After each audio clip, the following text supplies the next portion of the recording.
Hannity, 5 years ago today, CNBC's Rick Santelli delivered this epic rant on the floor of the Chicago Mercantile Exchange. Here's what he said.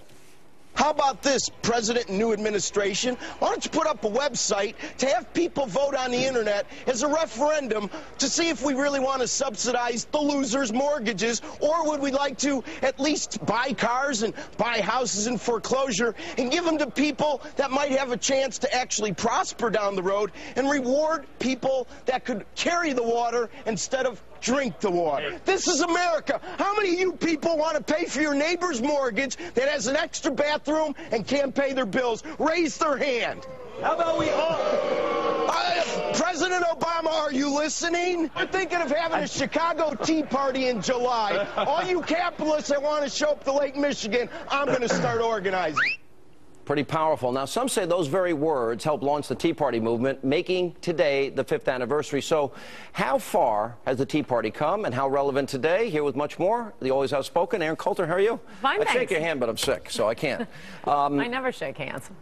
Oh, okay, Mrs. Trump. Either do you. Yeah. You do liar. so. You give me the fist pump. That's not a shaking. Okay, go ahead.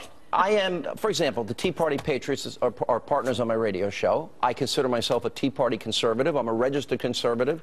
I think it's going to be stronger than ever, but I want your thoughts. Well, there are two ways of looking at it. The people out in America who call themselves Tea Partiers are fantastic. They're the heart of America, and I think they've made a huge difference. They did in the 2010 elections, which in the House anyway, Republicans picked up more seats than they did in the famous 1994 election. That was a huge win, but we also lost a lot of Senate seats, and unfortunately, as with any grassroots movement, I think there are a lot of con men and scamsters coming in and tricking good Americans into sending them money, claiming we are fighting for you, and they aren't fighting for you.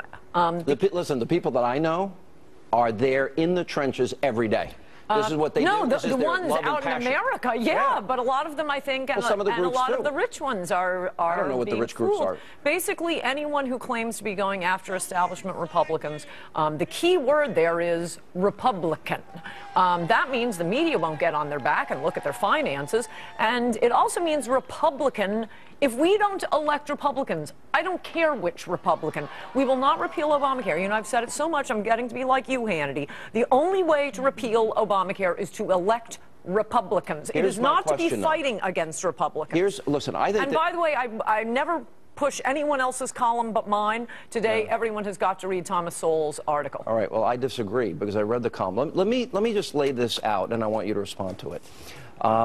The Republican Party just punted for a year and gave Obama a blank check on the debt ceiling. They said during the CR debate when Ted Cruz was filibustering, oh, we'll fight on the debt ceiling. I don't see a vision that says we're going to balance the budget, we're going to use the penny. Of course they will. We need a majority. But they also, beyond not liking Obama or Obamacare, they need an inspiring vision that would bring together, unite us. Remember Braveheart? Unite the Tea Party.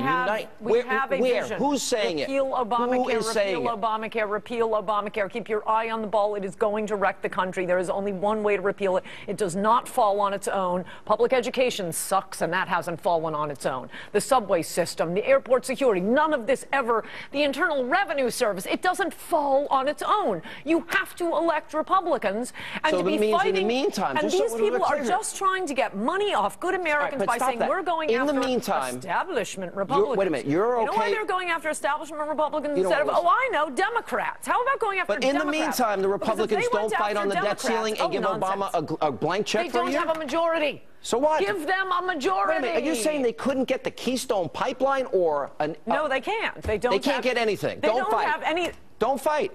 Just roll your hands up. No, fight to give them a majority. Then we will repeal Obamacare and have the Keystone Let's say they Pipeline. win the Senate and they have the House. Then what are they going to tell us? Give us the presidency, then we can really do something. Because in January, let's say they have the Senate and the House, Obama's still their president. Not if we, well, if it weren't for shysters running against establishment Republicans, we would have 51 Republican senators in the, right now, one big election this year, and we would have a veto-proof majority. So So thank you, shysters and con men, telling good Americans, oh, we're going to fight establishment Republicans. The Tea Party is the problem. No, I think a lot of Tea Party members are saying, hold true to your principles, because like Scott Walker put his life and career on the line and faced a recall. He has control. He is the governor. We don't have control of one branch of the federal government. It is like people claiming they're doing fundraising for children with cancer and then redecorating their offices. This isn't because I'm against fundraising for children with cancer. I think I like disagreeing with you more. Of course I love the Tea Party. I think I like... There are shysters. Do not trust anyone who says they are trying to defeat establishment Republicans. Some should be defeated. No, you wouldn't have Ted Cruz. You wouldn't have Marco Rubio. No, I'll tell you who should be defeated, and that's how you can tell these people are shysters. The ones who vote for amnesty. Are they going after Lindsey Graham? No, they are not. Those are the ones. Some are. Oh, Senate Conservatives Fund is not, and they're not going after Lamar Alexander. That is the establishment. That will wreck the country. And unfortunately, I think I've persuaded them that amnesty has gotten so far that the country is going to be wrecked, and they're just saying, screw it, I'm just going to take what I can get. The country's finished, but the country isn't finished, America. There is still hope. Just don't donate to the shysters, which is Senate Conservatives Fund. Ann Coulter, good to see you. That's all the time we have left this evening. And before we go, by the way, don't forget, set your DVR, record Hannity the series so you don't miss an episode. Can you imagine missing Ann Coulter? Also, don't forget, start your day with Fox and Friends first, starting at 5 a.m., 5 to 9. Thanks for being with us. We'll see you back here tomorrow night.